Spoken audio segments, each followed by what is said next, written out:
அன்றைய சகோதரர்கள் புரட்சித் தலைவர் எம்ஜிஆர் அவர்கள் பல்வேறு திரைப்படங்களிலே தொழிலாளியாக நடத்தியிருப்பார். அப்படிப்பட்ட தொழிலாளியாக நடிக்கிற போது தலைவர் அவர்கள் பல்வேறு திரைப்படங்களிலே தொழிலாளியை முன்னெடுத்து உழைக்கும் வர்க்கத்தினை முன்னெடுத்து உழைப்பவனுக்கு சமுதாயத்தை முன்னுரிமை கொடுக்க வேண்டும் என்று ரிக்ஷாக்காரனாக, விவசாயியாக, மீனவ நண்பனாக, செருப்பு தைக்கும் தொழிலாளியாக இப்படி பல்வேறு வேடங்களிலே புரட்சித் தலைவர் எம்ஜிஆர் அவர்கள் அவருடைய மனதின் தளத்தில் இருந்த அந்த கருத்துக்களை மக்கள் மனதிலே கொண்டு சேர்த்தார்கள். எனவேதான் இன்றைக்கு புரட்சித் தலைவர் எம்ஜிஆர் வந்து ஏறத்தாழ இன்றைக்கு ஒரு 30 ஆண்டுகளை கடந்தும் கூட அவர் இறந்ததற்கு பின்னாலே பிறந்தவர்கள் கூட புரட்சித் தலைவர் எம்ஜிஆர் அவர்களை போற்றுகிறார்கள் என்று சொன்னார், வணங்குகிறார்கள் என்று சொன்னார், அவருடைய பிறந்த நாளிலே இறந்த நாளிலே அவருக்கு தீபமேற்றி வழிபடுகிறார்கள் என்று சொன்னார்.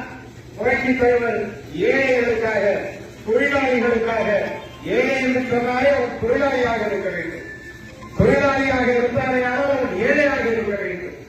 அதைத்தான் ஒரு திரைப்படத்தை பாடுகிற போது சொன்னார், இருப்பதை கொண்டு நலமுடன் வாழும், இருப்பதை கொண்டு நலமுடன் வாழும் குணத்தை கொண்டவன் தொழிலாளி என்று புரட்சித் தலைவர் எம்ஜிஆர் அவர்கள் தொழிலாளியை பற்றி பெரிய அளவில் ஒரு கருத்தை சொல்லுவார்கள்.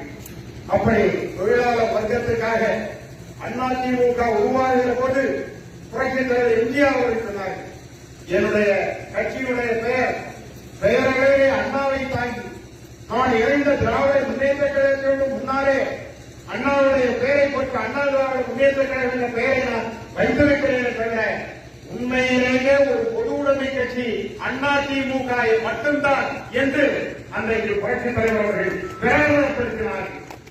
பொது உடைமை இயக்கம் எனக்கு சொந்தமான இயக்கம், பொது உடைமை இயக்கம் அதிமுக தொண்டர்களுக்கு உரிமையான ஒரு இயக்கம் என்று புரட்சித் தலைவர் அவர்கள் அன்றைய நாம் சொன்னார்கள்.